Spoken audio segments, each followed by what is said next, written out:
third time's a charm. So I started doing a video. I actually had like this 10-minute rant, and then got sidetracked because somebody sent me a message, and they are going to pick up the shadow box thing that I have on Marketplace to sell, and that she needed the address. So it's like, all right, cut off. And because I wasn't sure, I almost sent her a message beforehand to let her know where I put the thing, because she's just gonna get it off the porch. But I was like, I'm not going to give her the address until she confirms that she is coming, because I don't need people to have my address unless they are coming to pick something up. So, yeah, so, oh, it's been an eventful morning. It's been kind of, okay, I've been really kind of tired the past couple of days because I've, like, gotten up early for various things. Yesterday, I drove my aunt to an appointment in Greenwood, and today, same thing, but with my parents. And yesterday, my aunt's appointment was at 8, and this morning, my dad's appointment was at 8:05. But, there's so much drama on this one. Yesterday was kind of funny because I overslept, and I woke up at like 6:54, and my aunt and I had been talking about leaving at 7:15. And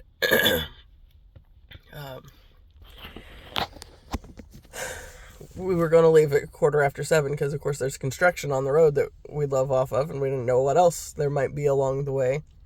But I got up at 6:54, and it's like, oh, crap. I sent her a message. My phone did an update, and it was like a pain in the ass because it changed everything. It's like, sleep mode used to be as simple as just pulling this little thing down and, there it is, go to sleep mode and hit the button and then it like goes away. And it's like, but I wasn't having any luck finding that with the new arrangement on my phone. So it's like a hot mess. And it tried to give me a tutorial. And I was like, I am running late. I do not have time for this right now. So, I blew it off and just flipped through all the things, but then I finally figured out how to get sleep mode off because I want to make sure I shut that off so when I texted her, I would get her response. And we ended up leaving like about 7:30, and no big deal. We ended up getting there right on time, so it was fine, and she had overslept too, so it wasn't that big of a deal.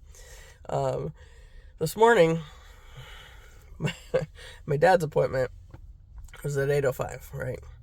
And he and my mom are both having eye surgery, so I had to come along to drive them back home later. And my dad said he wanted to leave at 7, which is fine in theory.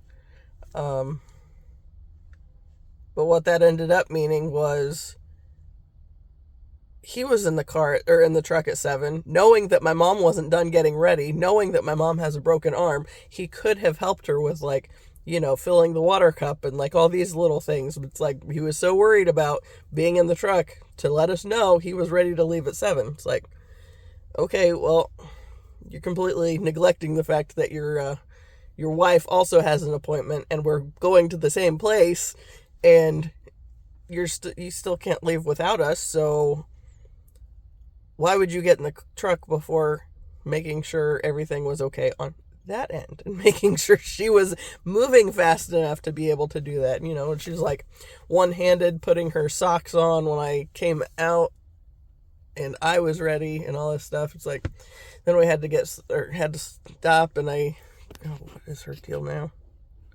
Oh, she needs a nap. That sounds like a personal problem. Anyway. Oh my God. Okay. So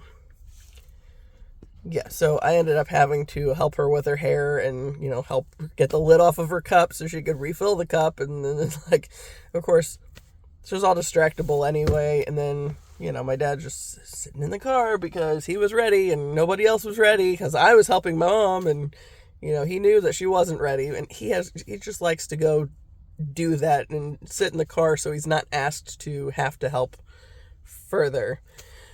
It's an ongoing thing. It's like, all right, well, you're just going to wait till everybody else is ready then, since you're not making sure everything is done, or everything that needs to be done before we leave the house is done. so it's this whole hassle. Well, we ended up getting on the road at like 7:20. We had plenty of time. But he made a big deal about he wanted to drive, okay? Fine, whatever. I assume that meant he knew where he was going and he just wanted to be in charge till we got there. Whatever. At one point, he asked me where or how I would take to get there. It's like, well, I don't know where this place is. So it's like, I assume this to this would, be the way you would want to go, but I don't know where it's at, right? So he knew where it was at, but yet he's mentioning this, so it's whatever. And then he just keeps and like making it known that we've annoyed him because we weren't ready when he wanted to be ready and blah, blah, blah. But he also didn't make sure everything that needed to be done was done so we could leave at that time either. So it's like, yeah, not going to feel bad. And then, so he just sighs, and he keeps going. And at one point I was like, you can keep doing that. I said, we have plenty of time to get there. I said, on the other hand, if you're going to remain in your negativity, and you're just going to keep sighing to let us know that you're disappointed in us because we weren't ready when you said you wanted to be ready and you knew that we still had other things that we have to do before we leave the house. It's like, you want to be negative? Be negative. I don't care. It's not going to change what's already happened, right? So we are on our way over and he just keeps sighing. It's like, all right, keep it up. It's like, universe hears you. Universe hears you loud and clear, right? And feels you very, very much, So as he's just, we literally caught every fucking stoplight on the way over here. Not even a joke. And there was one of them that there was a lot of traffic and we had to sit through it 4 times. But it kind of seemed a little jumpy, and I'm pretty confident that had it not been for him choosing to remain in his negativity, we would have been able to go through sooner.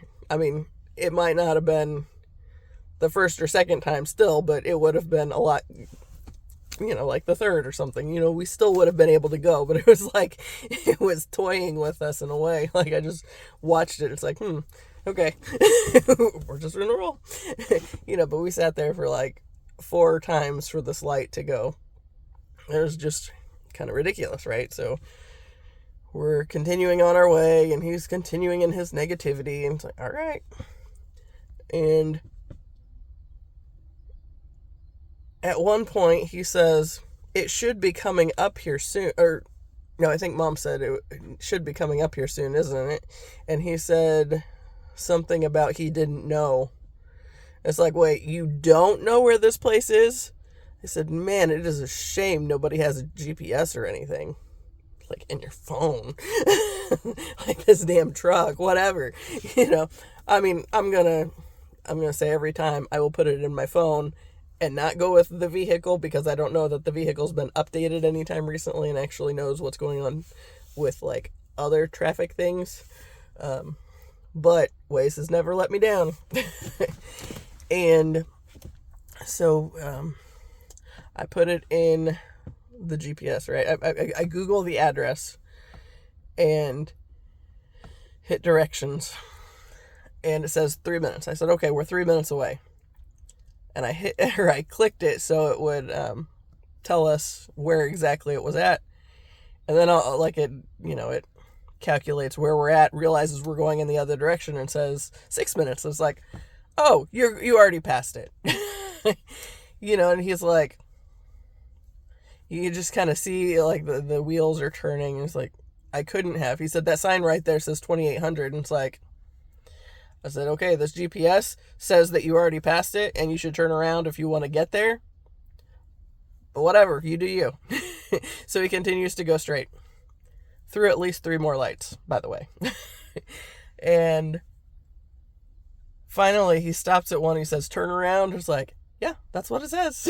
It's like, now that you've made it so we will be there late because you were so focused on remaining negative and, you could have, changed a lot of things. We're just, all right, we got this. It'll be okay, right? But we didn't want to do that. We wanted to stay negative. So, okay, stay negative.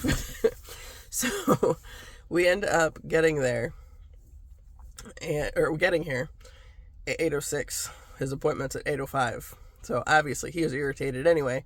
But then,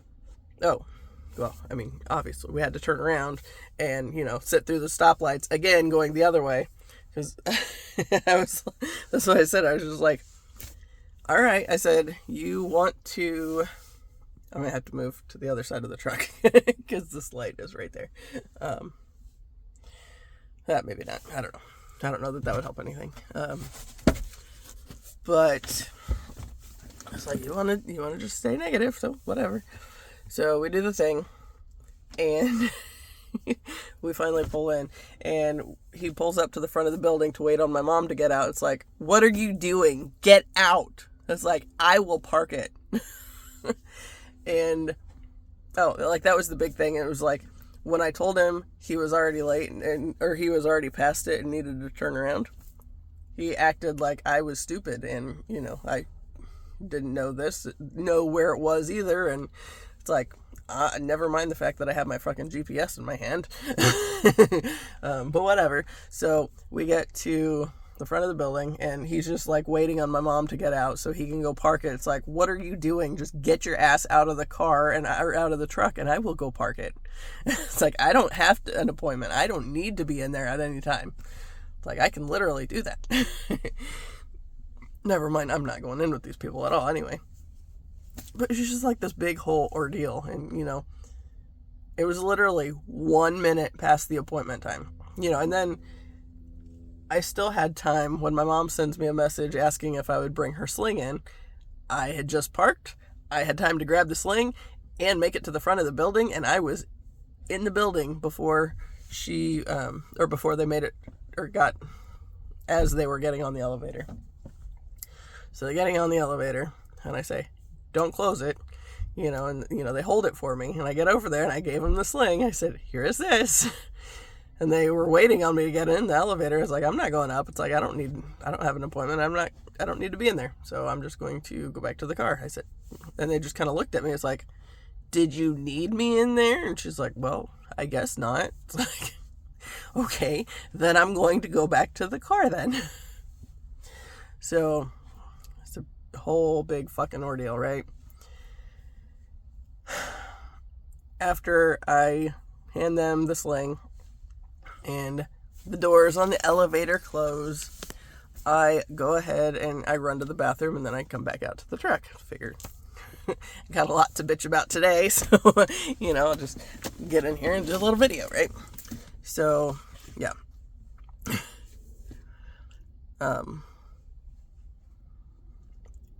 Actually, I don't think I even need to get out of the car or truck. I could just literally climb over this thing. So hold on, I'm gonna see if moving to the other side of the car fixes the light. That's better. Okay. So anyway, I get back to the truck, right? And this is kind of a moment. So I get to the truck and get in, and I look up, and it's like visual was just for me. I see this hawk, and it's like, hey, that's pretty cool, right? And it flies into this little round emblem, and it's got like these 4 blackbirds chasing it. I don't know what kind they were. Didn't have a chance to look. And even then when it landed in the thing, it's like it was trying to take cover from them. And I know, I've heard that, birds will, like crows especially, will gang up on hawks and stuff if they get too close and threaten the safety of the immediate area, so they'll try to run them off. But I was just thinking, it's like, okay, so the hawks, I think, I know eagles can go higher than crows. I don't know. I'm sure I feel like hawks probably have more impressive things that they can do than the birds that were chasing it. But it really just seemed like it was the universe kind of giving me this visual of, it's got a bird coming from higher perspective kind of a thing, if you will, because hawks are the messengers, and all that fun stuff. But then it's got these way less impressive birds that are ganging up on the hawk, and so it really felt like my dad and his lower perspective and choosing to remain in his negativity and stuckness. Not so sure that's not back there. Like it was just a demonstration of that playing out in like this, in the nature world, right? The natural world, if you will. But it's like, there's like all this, my dad and his negativity, and then, I try to offer some suggestions, even a freaking GPS with an actual map, and he's so, wants to remain stuck in his negativity and the lesser viewpoint that it's like, do it, I don't care. And I was thinking at one point, I am not so sure that they're not still doing their thing, because I see reflections in the windows in front of me, and it looks like they're still being chased. Nope, those are geese. I don't know, but it was just, I thought it was a pretty cool thing to see after this whole stupid ordeal that literally did not have to go that way. And it very much started from my dad feeling like he knew where he was going, so he didn't need to look it up. It's like, I would have known that I don't know where I'm going, so look it up just in case. It was like, we had plenty of time. We would have been here on time.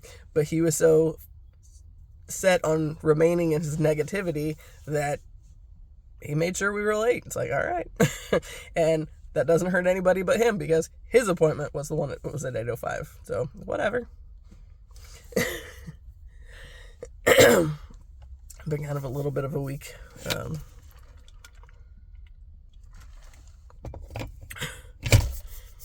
Of course, I did. I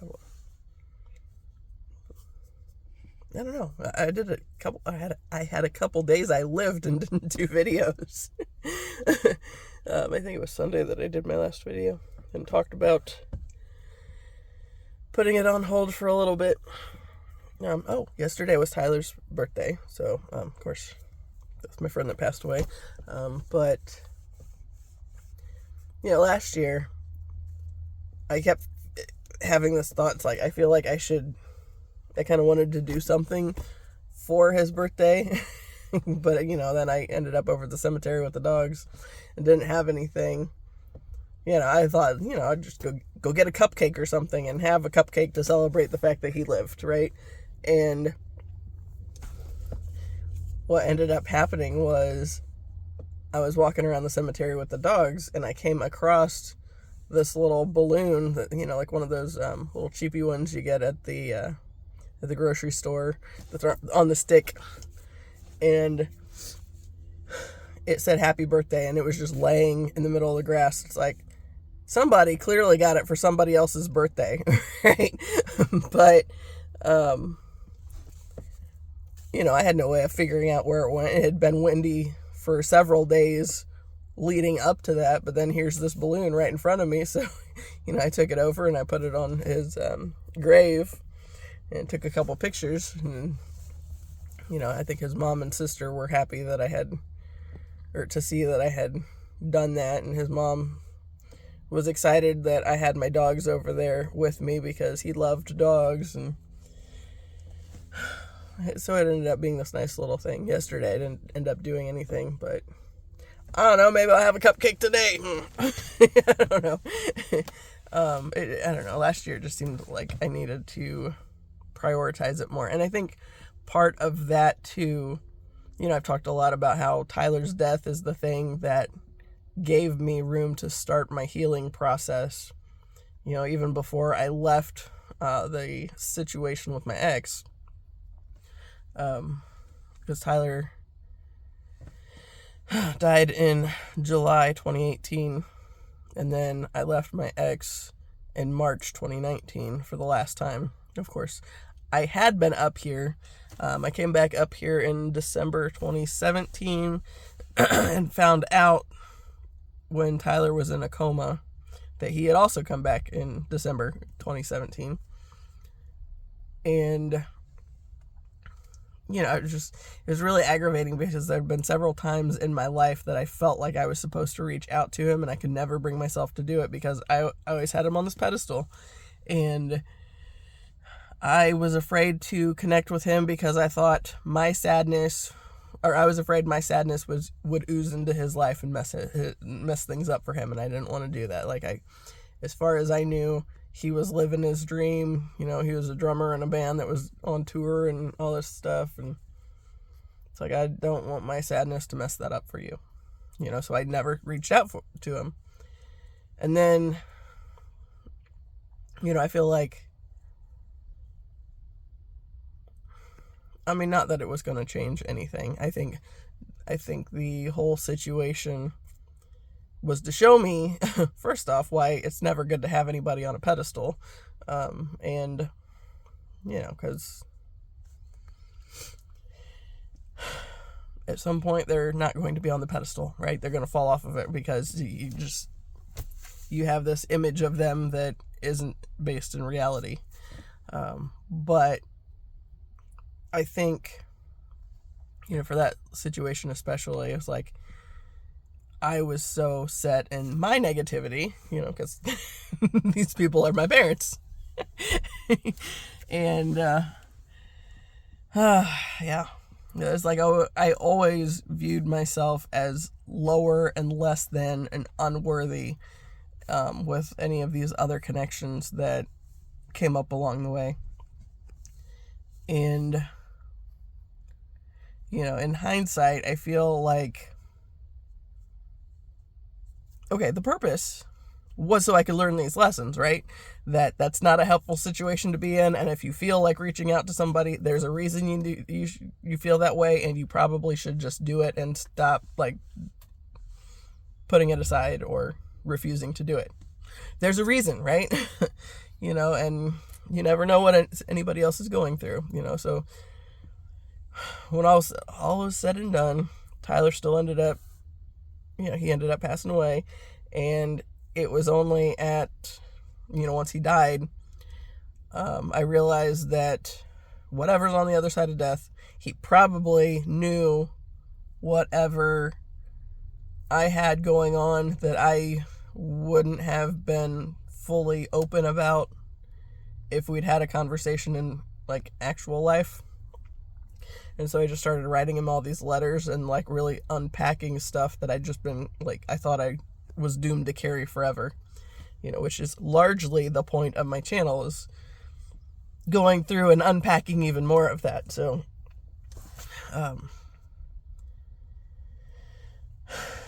yeah, like, as I started releasing some of it, because I was writing to him as though he already knew everything, because I assumed he probably did since he's dead now. It gave me space to start really, you know, seeing how my ex was treating me and how I wasn't okay with that. You know, kind of cleared some space for me to make those kind of connections. And so, yeah. So, like, the fact that I'm even here now is largely because Tyler started this for me, because he you know, his death forced me to, you know, finally take the time to start healing, and definitely not been easy, you know, and there's been a lot of stuff that I felt bad even mentioning on here, you know, like when I was starting out and it kept coming back to stuff with my family. It was like, yeah, it took me, see, I started in November 2023 doing the YouTube thing. And the first video that I did, even, you know, I sat on Tyler's grave and, you know, I read this thing that I had written because I didn't know what to say. And it's like, if you've watched any of my videos, I'm kind of all over the place at times. but it's part of the unpacking process too. And you circle back to things over and over again. So yeah.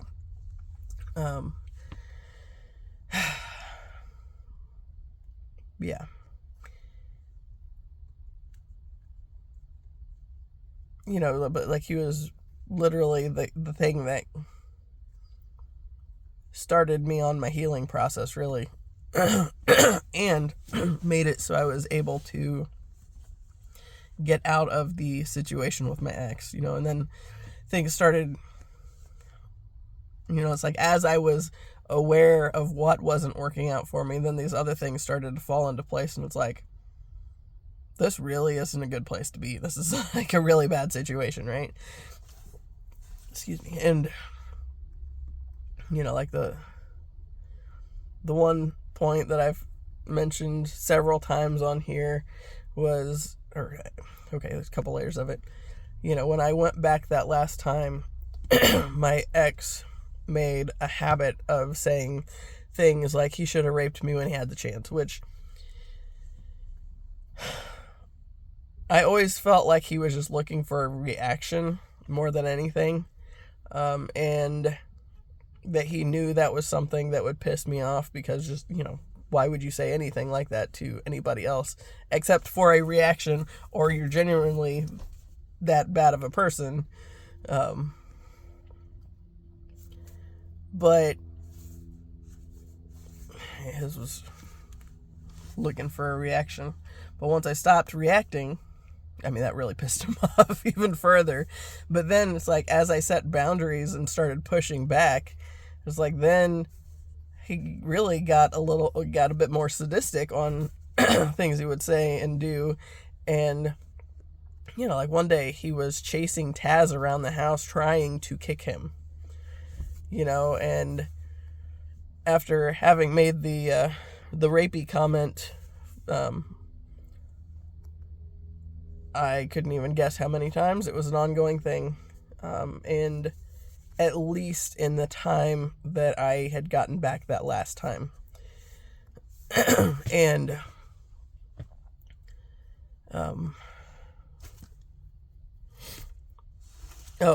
then there was a day where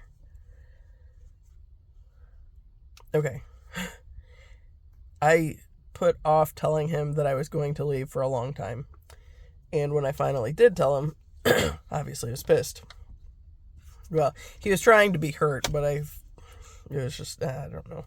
He was trying to talk about taking another job and moving to another location. And I was just finally like, look, I said, you do whatever you feel is best for you and your kid now that you have custody of him. I said, don't consider me in that plan, because I will not be there. I will not be going with you. Then he kind of feigned sadness for a little bit. But then one day he decided that I just needed to get laid and then I would stick around. And he tried to force himself on me. And of course, after months of saying this other thing, I had it, and, I shoved him back, and he stumbled back into the wall. And I was I wasn't laying down, but I was kind of reclining on the bed. And as soon as I shoved him back, all three dogs jumped to my aid, and Gidget was laying across my chest, Taz was standing over my waist, and Ziva was standing over my feet. And they were just, Gidget was she was a puppy, so,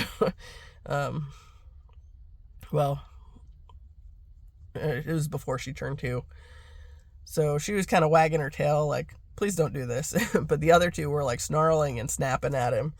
And then I saw him start swatting at Ziva and trying to get her to bite him. And, that intuitive voice chimes in and says, they're doing their job, they're protecting you, now it's your job to protect them. It is time to go, right? So that was, I'm not going to say that was the last big thing. It was an ongoing battle until we got out of there, but, yeah. But I also had, the one dream where Tyler appeared to me, and, I've said many times, like, the first couple times were like what had happened in, in real life, because the first time I went to visit him at the hospital, he was in a coma. The second time, he was up, he's still in bed, but, sitting up and talking to me and my friend that had gone to see him. And then there was never a third time. But in the dream, there was a third time, and I knew I was never going to see him again, so, I kissed him in the dream. And then he said something to me, and I didn't know what it was, right? And it drove me nuts that I could not figure out what he had said in the dream, because it felt important. And so I eventually was like, well, whenever I'm meant to know, it will come to me. And I did discover what it was last year. And I've talked a lot about, like, the twin flame stuff, and, how that's been the thing that's forced me to dive even deeper into, the depths of this healing journey, even further than I had even started with Tyler, because, like, the stuff that I was writing to Tyler about had to do with stuff that was going on at school when I was 8 years old, right? But then, and there were a bunch of connections that I figured out because of writing through through that time period. But then, like, the twin flame part, it's like, that's forced me to go into the painful aspects of dealing with my family and, making some really hard connections on the toxic family dynamic. And, there were some things that I always knew, like, okay, like, I've always had this tendency to go into self-sabotage mode, and I never really knew why. But back in January, I've talked many times about my picture that won the zoo contest, and my bear picture was the little, well, it was supposed to be the centerfold, but they reversed the picture, and so it still technically was a centerfold, but what came up when you opened the centerfold was two pictures, because that was supposed to be on the back of it. But whatever, the bear was still in there, and I still got the poster and framed the poster. But when I found out that I had won in January, within a half an hour, my parents had hijacked the moment, and I ended up spending the rest of the day in tears because, this good thing happened, and then they found a way to piss on my day as quickly as they could.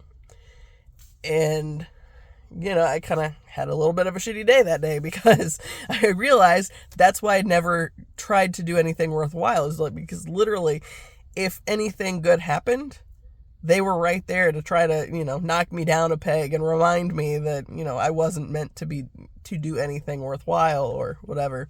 I wasn't worthy of good things happening, kind of a thing. And,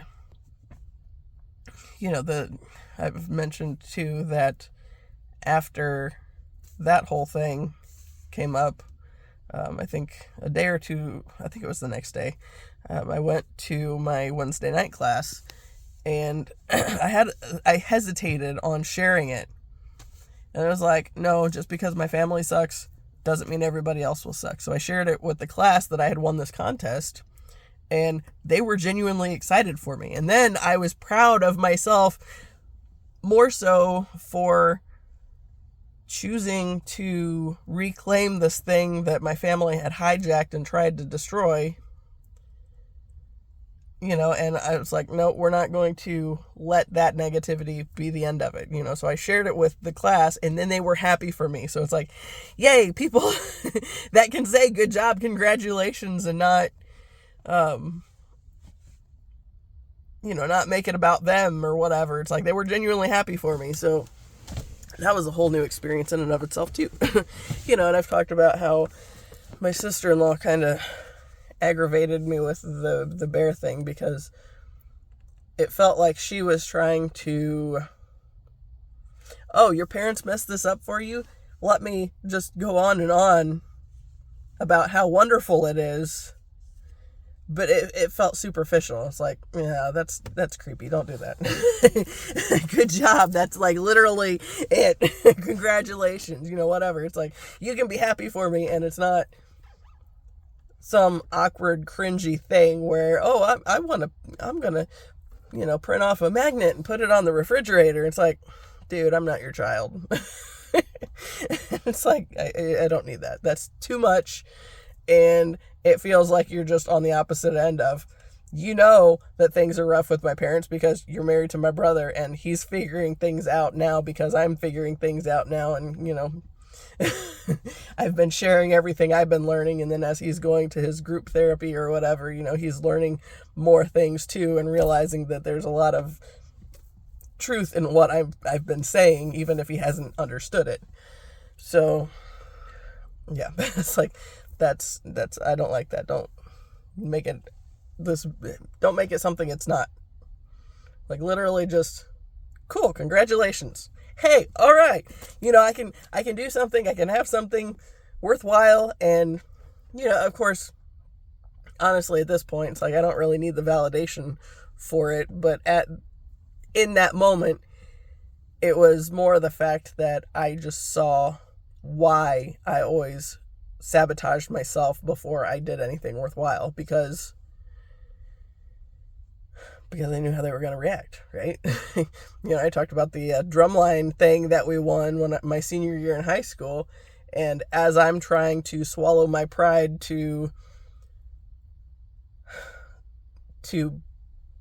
thank my mom for her part in what, because she was band booster president, so there were a lot of things that she did organize for it, but as I'm trying to swallow my pride so I can thank her for what she did do, she comes over and the first words out of her mouth was, I deserve this as much as you do. It's like, okay, it's no longer my thing. Right there. It's like, just that quickly, it's like, it's no longer my thing. So it's like, that's why I was in constant self-sabotage mode, because if I did anything worthwhile, then it was going to, be shot down because I wasn't supposed to shine in any kind of way, basically. So yeah. But like that whole, that whole thing is just, there. Basically, when I had to move back in with my parents in 2019, as I was getting my divorce, it was literally to make all these connections, and like this morning driving over here, when my dad's being a dick about, like he somehow knew something more than me because he had a vague idea of where we were going, but didn't actually put it in the GPS or anything. But it was still like this misogynistic idea of, he's somehow better than me because he just knows where things are. It's like, I just know it's a lot easier to put the damn address in the fucking GPS and actually go straight there and not have to worry about it taking me somewhere else. Because I didn't actually know. If I don't know something, I'm okay with saying, I don't know the answer to that. Why do we have to jump through hoops to act like we know something we don't know? Because if we admit that we don't know, it gives somebody else the opportunity to, step in and share what they do know, and then maybe everybody's a little better off, okay, like the thing that comes to mind is Ben was talking about in his job. He had somebody ask him a question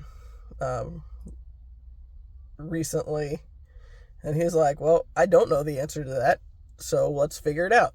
And he helped the guy figure it out. And he said that he made a point to make sure to tell the kid that it was a good question and not to listen to the assholes that, would have just made fun of him for not knowing and wouldn't have given him the answer either. So, yeah, it's like,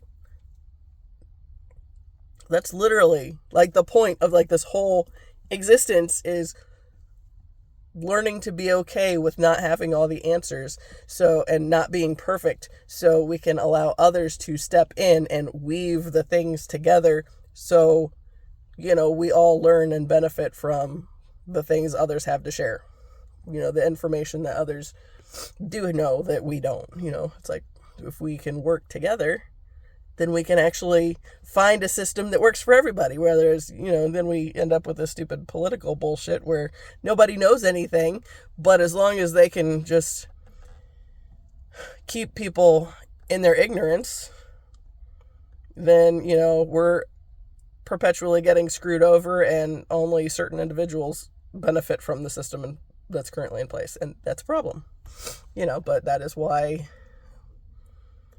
it's been as big of a deal for those types to make sure everybody else feels stupid and doesn't get to, step into, more powerful levels of existing, because, we figure out how to do this together, then the ones that have been benefiting at everybody else's failures and scarcity and poverty consciousness, if they can't keep us bound to that anymore, then things have to change, right? So, yeah. Anyway, there's like this other thing that, oh man, that has been going on recently. And I don't know. I had a big life lesson, I think, in the past couple days even. And, well, I know it was in the past couple of days. It's like, I don't know how much of the details I want to share on here, really, but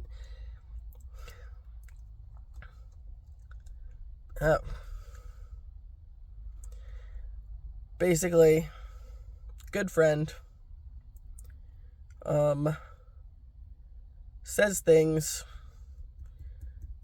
and okay.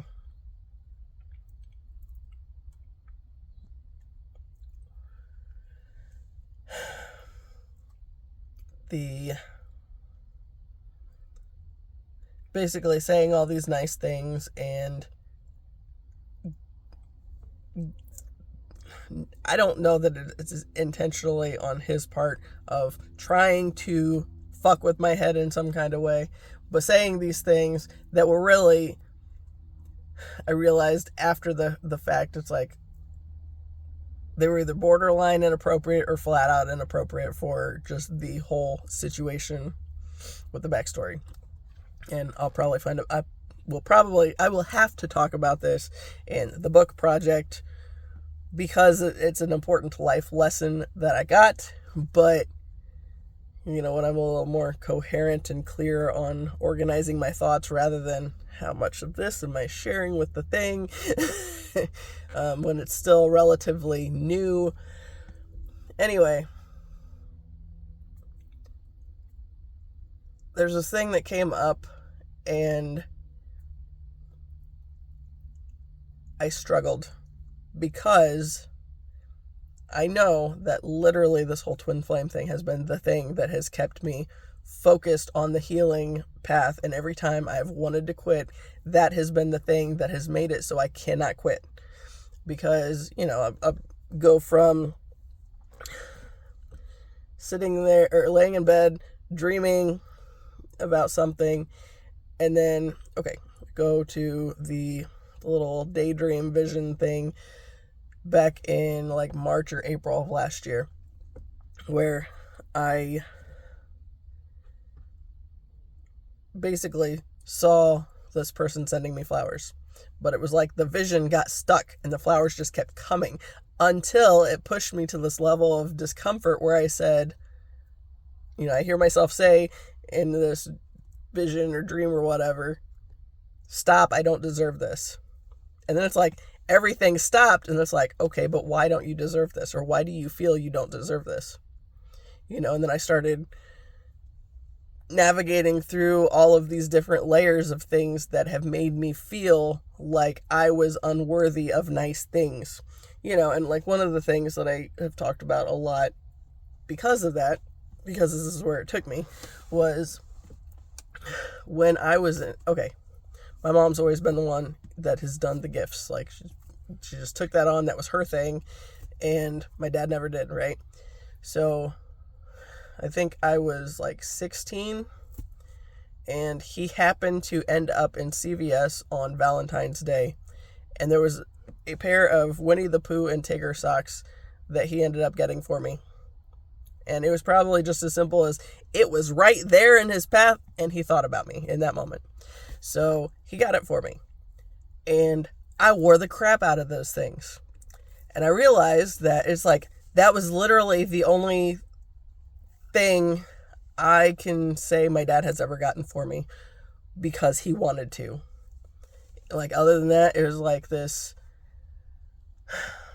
ongoing battle of, okay, let's go back to Christmas, where I don't like Christmas anymore because my mom's not going to ask about what it is that I would want or need at any level. It's just, she gets whatever she thinks you will like, and then if you don't like it, then it's like this personal attack that, that you didn't like what she got you, so you don't like her, kind of a thing. So it's like, supports her wound of being unworthy, and then if she does get you something that you like, then it goes down as forever as this thing that I did a good job. I know you so well that I got the thing that you liked, and and like, it's never going to end. Like,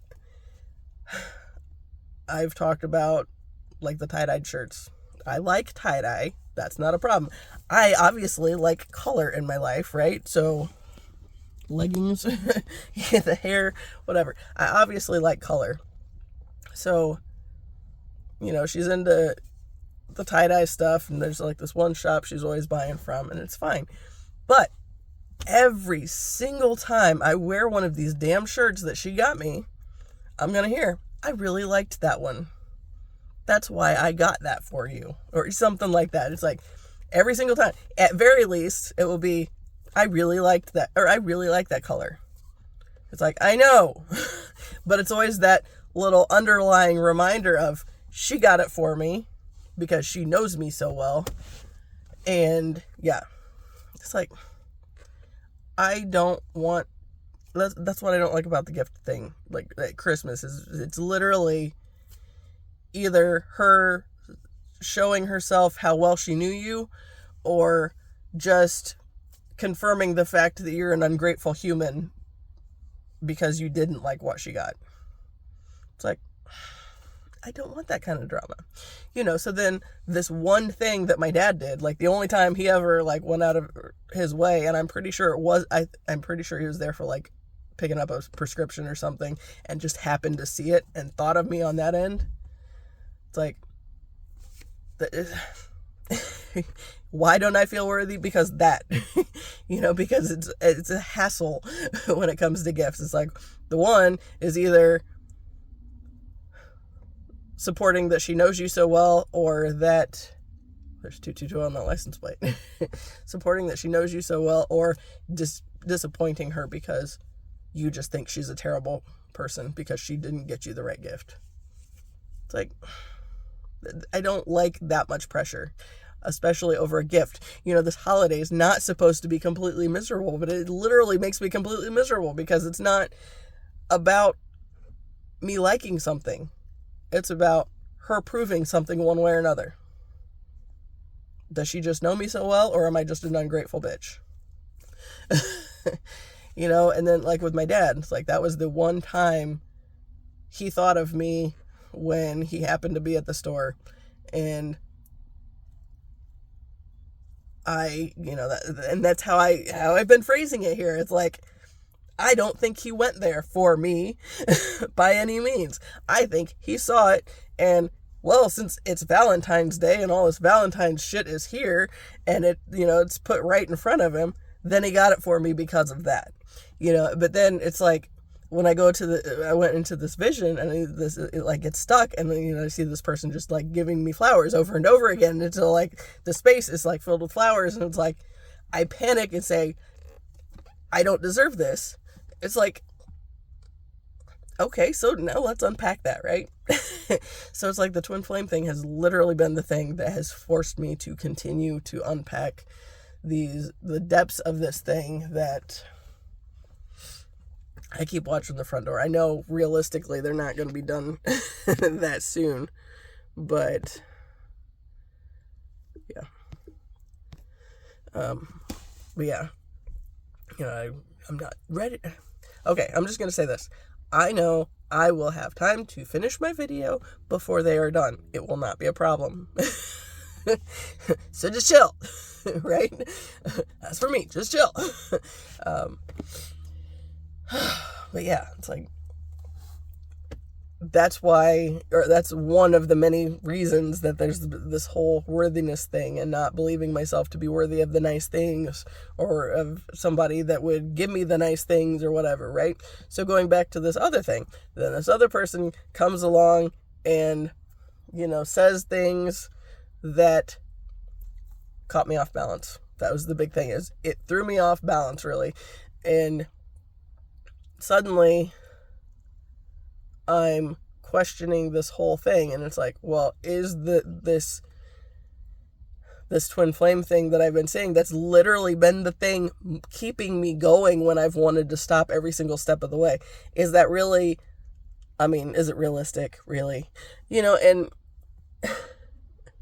I know that, that's very much that ego thought of,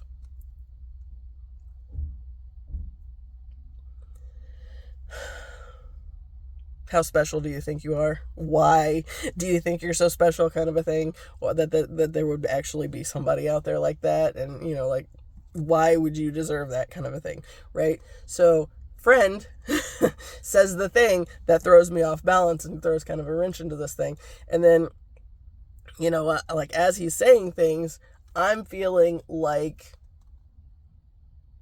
but he's not him, and there was a lot of wobble that day, right? And so when I went to bed, I probably even cried that night, to be honest. There's his initials now that I've seen this license plate in front of me so many times, and I just realized it's like it's first and last initial right there.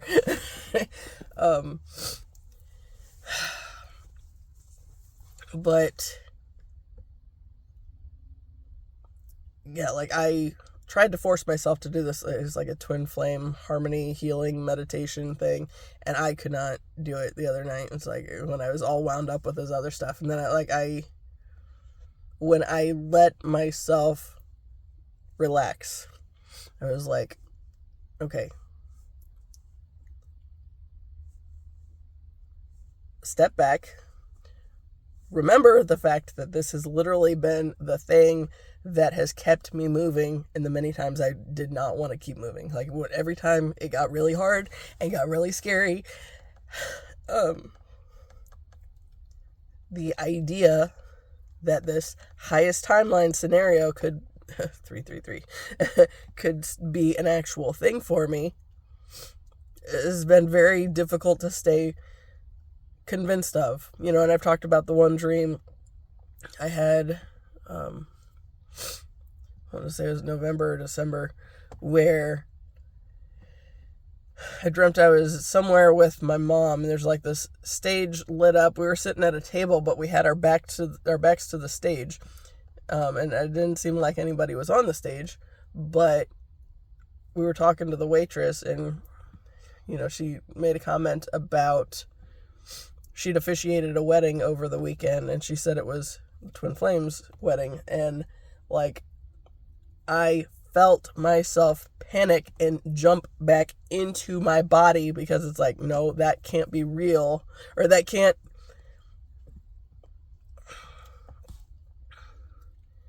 like, that can't be, because that's not it can't be true, right? Because of everything that I've been learning, and like of the fact that that is the thing that keeps me moving on this whole healing process of everything. And as I felt myself jump back into my body to wake up, I hear him say, "It's you, my love." And then it's like, I know it's supposed to be. And then like, I woke up, right? And then like, I had this thing that I was kind of carrying with me all day, and it's like, oh, fuck. But then that dream right there, it's like, that made me realize that I'm the runner in this connection, and it's literally a matter of running from myself every time things get scary, every time things get hard. It's safer to disappear inside myself and not share anything with anybody. So yeah. But anyway, so the situation comes up the other day, and it bothered me because it was like, but this isn't, I know this person, and I know that they would, ultimately take a bullet for me if that was necessary. That kind of protective energy. But it's like, but he's not the one that's like kept me moving on this thing when everything's gotten really hard along the way. And, I kept sitting with that point. And then, like, I just lay there and was thinking, that literally, okay, the twin flame scenario path is like, twin flame is the highest timeline for me, right? That situation coming into the union, that would be the highest timeline version for me. And since this person was not him, it's like, that's literally not for me, right? It's like, it would probably be okay, and he's talking about, if we would have met sooner, we probably, all these things. And it's like, just stop. And then, yeah. As I've thought about it more, he had me aggravated yesterday, and, evening before is kind of when it started, but then yesterday morning was kind of continuing. And of course, yesterday I was able to regroup a little bit, and I wasn't going along with the I think my hawk's back. Oh, there it is. Yep. I wasn't going along with it yesterday. I just wasn't listening to, I just stopped messing with my phone because I was driving my aunt around anyway. And then we went, out for breakfast and all that stuff. So it was like, that was fine. But then when I got back home and he's still continuing all this stuff, and sending me these other messages, I finally got to the point where it's like, I have to say something. It's like, this isn't going to go away until I say something, right? And it's literally a matter of choosing to use my voice. And so I did, right? I said, there's a big long thing, and I don't remember all of it. But it's like, look, that this twin flame thing has been like kind of my focus, and that it has literally been the thing that has kept me moving forward and all this stuff. I said, I feel like he is the highest timeline for me. I said, you are not that. And I said, also, aren't you still married? Because I know they've talked about getting divorced, apparently, that's been something that has come up along the way, but it's like, he's never changed that story. He's still married, right? And, I threw that out there. So like, there were some things that have been said that were borderline or flat out inappropriate, and I'm not okay with that. And I said, this isn't going to happen. And I think, it was like, as soon as I called attention, it was like, oh my God, you're right, I'm so sorry. And then like, he kept just, saying sorry over and over again and trying to run himself down. And at that point, I was like, look, I said, I'm not going to encourage you or discourage you if you want to beat yourself up on this whole thing. I said, that is not my problem. That is not for me. If you're going to choose to wallow in, oh my God, I can't believe I did that, then that's on you. I said, and if you're going to, just keep apologizing, I'm not interested. Just stop. I said, I've already moved on. I don't want any more. That's it. And then eventually moved on from the conversation, but it's like, well, then my cards for the week, the energy oracle. My cards for the week. The first one was Door to Romance. I was talking about the relationship you want is already there. It's already with you in energetic potential, and something about trusting that and speaking to yourself with the same love and affection that you want to receive from your partner, because whatever you're putting out there is what you're going to get back. If you want to wallow in misery, then you're going to stay miserable, right? If you want better things, then it has to start with you, right? And it has to start with you choosing better self-talk along the way, right? So that was the first part. It's like, it exists, and there's perhaps a new level or layer to it that you didn't have before then, but it exists in energetic potential. So speak to yourself the way you want your partner to speak to you, to treat you, all those things. The next card was the Archangel Gabriel card, which of course has to do with communication and the throat chakra and all this stuff. One of the things it was talking about was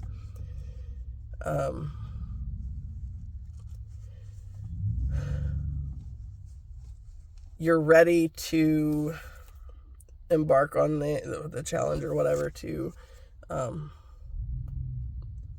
use your voice, to say the thing that used to be too hard and you would panic and run away from. It's like, now it's time to choose yourself and choose to do that and not put up with the bullshit. That's definitely not what it says, but that's the idea. And then the next one was like the third chakra reversed, and I don't remember what its points were. Maybe I'll include this stuff in the description. But yeah. And then the last one was Goddess of the Moon, and it talks about trusting your intuition and you're uncovering new levels of like the spiritual gift stuff, the intuition. That's the big thing. It's like, trust your intuition, right? So it's like, there's like all these things that were very relevant for what was going on the past couple of days. It's just like, okay, just breathe, right? Just breathe. It'll be okay. But just in that little bit of an experience, it was like, literally, that's how easy it is for the wobble to be introduced, right? When you're thinking clearly on everything for so long, and then somebody you care about says things, and it's like, fuck. And then suddenly it's like you find yourself second guessing everything, and then, is this highest potential realistic? Does it actually exist, or is this just me leaning into my imagination so I can be forever crazy or whatever? And it's like, no, I'm gonna stick with choosing to believe my little fairy tale is perfectly capable of coming true, and will when the time is right. But yeah, anyway, it is over an hour, and I really have to pee. So, that's inside. If it wasn't where I'm at, I would consider leaving the phone in the car and hide it and leave it on. But I'm pretty confident I don't want to do that. It's busy out here too. But anyway, I'm gonna go do that. And yeah.